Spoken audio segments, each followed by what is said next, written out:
The Dogs and D's are undefeated after 5 rounds. Sydney upset their crosstown rivals. And Essendon returned to Trashville. This is the Drew Footy Footy Show. We saved that. We're going. Here we go. Long road, took a tumble down this black hole. Stuck in Sunday League, but I'm on levels with Ronaldo. Hello, you plonkers, and welcome back to the Drew Footy Show, Week 6.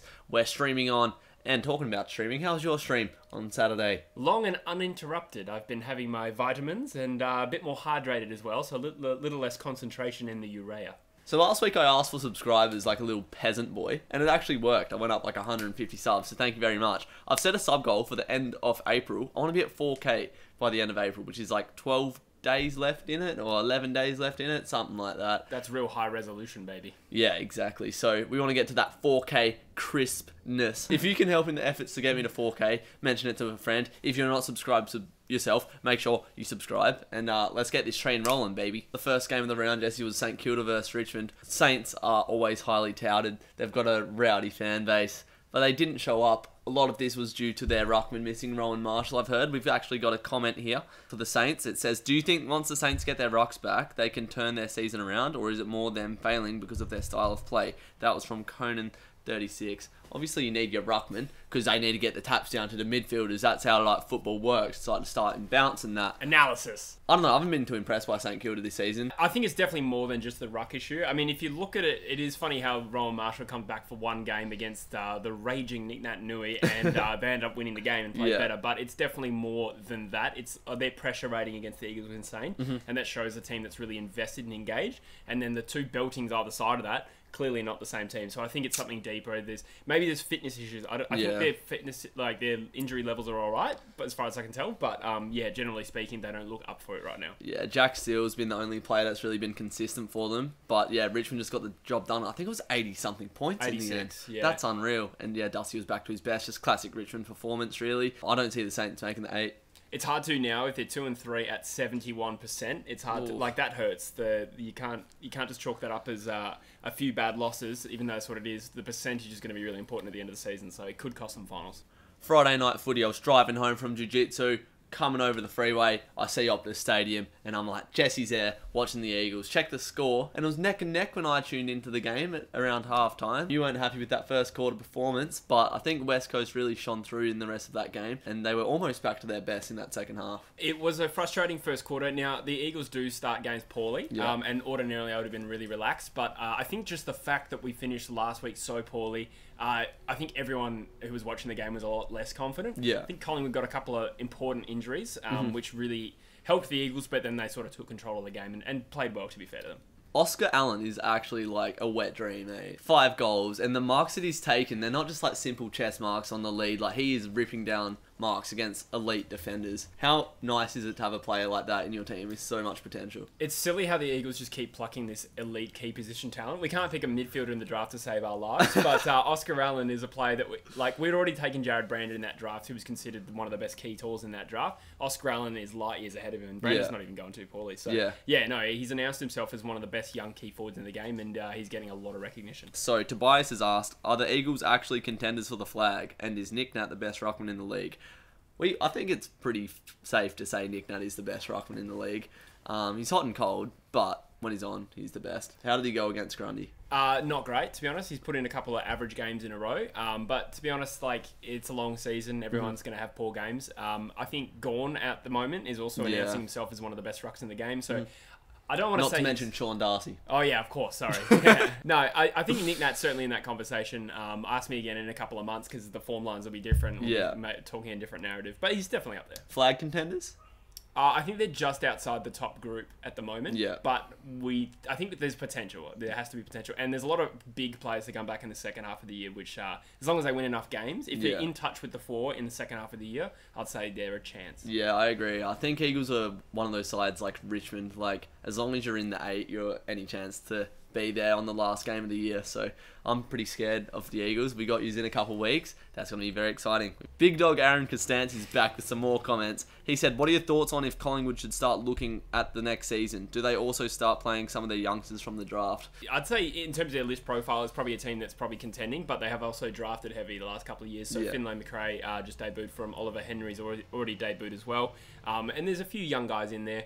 I don't think it's at the point where they just start like throwing away the season. I think Collingwood are still should play for finals as long as it's possible. Yeah, I agree, but it's not looking very likely. They are in a real dark patch off the season already. It's going to be hard for them to revive it, I think. Do or die this week, pretty much on Anzac Day against Essendon. It's going to be a great contest, hopefully. And he also said, good to see both WA teams win this weekend. True, it doesn't happen often. Nice! So after Jesse's long, healthy stream, we live streamed GWS versus Sydney at the SCG. Sydney looking like they're slowing up a little bit, and GWS look like they're ramping it up. And that's what we saw. Josh Kelly kicking the game-winning goal with a minute left.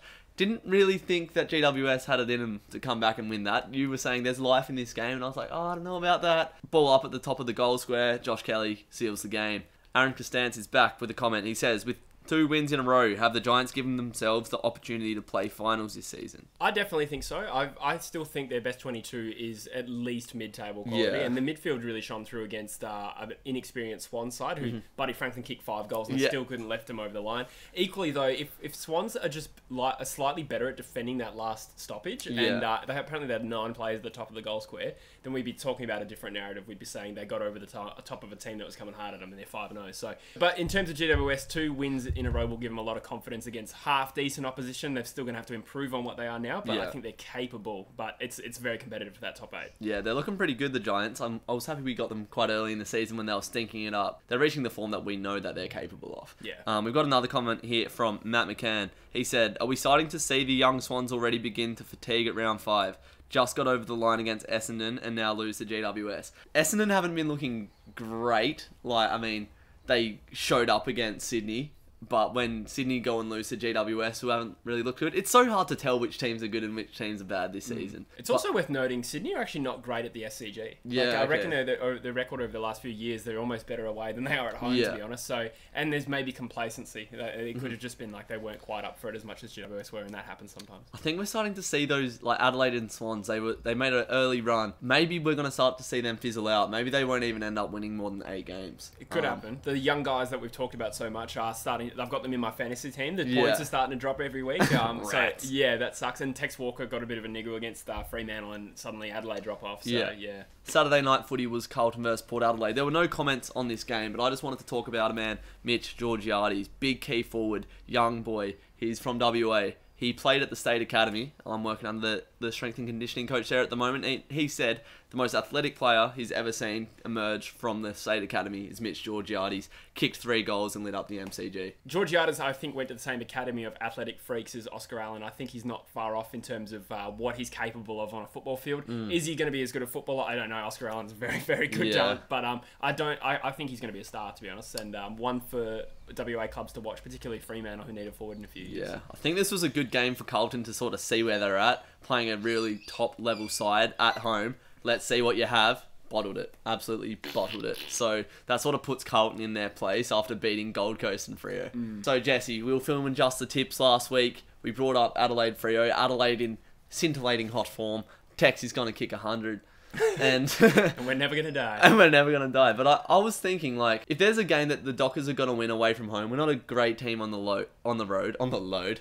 Wow. We do shoot blanks from time to time. If Freo are a legitimate side, we're going to go to Adelaide, who are the reigning wooden spooners. We have to put this system into effect on the road. There's no better opportunity to do that, maybe against Gold Coast and North Melbourne, but Adelaide, a side that's been respected this season. We need to put a stamp on this game, and we did. First half was as stinky as Bush's socks on a Sunday morning. Second half, we really took control and took the sting out of that Adelaide crowd like a bee. Just went zip and then they're useless and they're no good. David Mundy is literally still our best player. He is aging like a fine wine. We say it every week, but people need to put some respect on that bloke's name. He is the best kick in our team, so composed. He's literally Scott Pendlebury levels of composure on the ball, and he uses it as well, if not better than Scott Pendlebury, I think. Credit to you for this, because you really didn't want to tip Adelaide last week, and then you ended up tipping Fremantle, and you backed your boys in, and I didn't see it. And normally I've backed Freo to beat Carlton earlier this year. I tipped them to beat Melbourne, so I do rate them, but didn't see this win coming. I was talking about with the boys, and we were trying to find who were the top 5 mids this year, and we came up with some names like Petrarca, Bont, Dusty, and Boak, and I think the 5th one there is David Mundy. I think he's in the top 5 mids. Oh, see, I don't know. I think Mundy... What do you reckon as a Freo fan? I think Mundy's got it covered this year. Yeah, Mundy's good when he has the ball in space, but Brayshaw's just that contested ball-winning beast. I think he had 17 contested disposals yesterday. Yeah. And he's getting tagged, like, most weeks now, which hasn't really been seen in the last few years, the hard tag. It kept him silent the last couple weeks. Against Adelaide, he got 33 touches. So he's a really pivotal player. But yeah, David Mundy, he is an actual legend of the game, that bloke. Yeah, I do love to see an older guy proving the critics wrong. I think I have a theory that like when players reach a certain age, the mental side of things affect them more than the physical side, and they retire a little bit early. Yeah. I love when you see a player sort of put that myth to shame a little bit, and Mundy's playing as well as he ever has. Yeah. We got another big ting comment from Matt McCann, friend of the show. What have we got, Jesse? Big effort by Freo. Do you think they'll continue their home form and break even for away wins? Do you think if they do that, are they a chance for the top 8? Weekend a bit is a long time in footy, in particular Freo, but after the disappointment of the Carlton, now the high of the Adelaide win, does it change your view on the development debate between Carlton and Freo? So let's break it down first. The first part of the question, can Freo be consistent enough to make the 8? They let me down too much for me to have any confidence in them. The thing is, you played North this week. The Eagles play Geelong. I reckon there's a good chance Freo are higher on the ladder than West Coast at the end of this round. Yeah, probably, yeah. That last 3 spots in the 8 is really up for grabs, and we just got to keep getting results. We don't play the most attractive footy, but we just got to keep grinding out results. I reckon we got Brisbane coming up at home. I think that's a winnable game for us. Dockers are a good side when they're on. They just don't consistently perform. Consistency is what we need, and if we can play the way we played against Adelaide, against Hawthorn, and against GWS, our style, our brand, we can make the 8. You've got players like Lockie Schultz who are really stepping up. Matt Tabner's kicking at least 3 goals a game, even though he frustrates the shit out of me every week. But if we can play our brand like we have been in the wins, we are every chance for the top 8. Second part of the question is, how do you compare the development of Carlton and Freo? I think you did say pre-season you thought Freo was the superior list, so I'm guessing it hasn't changed much? Yeah, well, I mean, head-to-head, they belted us, so... Good point, yeah. It's really hard to say. See how we go up against, like, a Gold Coast and a Port Adelaide. I think that'll be the telling factor, but I still think Freo are on par with Carlton. That was the worst game of our season so far, so had an off day and, sort of really stunk that up, but, still really hard to say, the development. But I think... really neck and neck still, Carlton and Freo. Put some respect on Freo's name. Another question from Matt McCann. The Derby is shaping nicely. Freo could potentially be coming into the Derby higher placed on the ladder, with North next week and West Coast travel to Geelong, obviously. And the Eagles haven't won that since 2006, and then before that, 1999. So a real hoodoo game for the Eagles here. Okay. So I guess how confident are you feeling for a Derby matchup at the moment? I think the gap is narrowing ever so slightly between Freo and West Coast. I think it'll be an entertaining game for once. I don't know. How are you feeling about the Derby this year? Obviously, you haven't been huge on West Coast every week. Yeah, it's been a very up and down season for both of us. It's going to be a real clash, I think. I think it's going to be quite a good game. I think I'm negative on the Eagles because deep in my heart, I really wanted us to be a top 2-3 team this year, and I still believe we can be that team. I know we've had injuries to crucial midfielders, and like I've said, that's just our Achilles heel. So we could be looking better than we are. If the game was this week, I'd be confident. Ask me again in a week because we might have an injury. Nick Nat, I think Kennedy might miss against Geelong, but then say if Nick Nat misses against you guys, then I think that throws it out. But I'd be confident of a few goal win at this stage. We've covered 3 or 4 games in depth on this episode rather than 9 games and scraping over the surface. The last 2 games of the round we didn't get any comments, but Melbourne are still 5-0. Big game against Richmond this week. It's going to be awesome to see where they're at. Anzac round as well.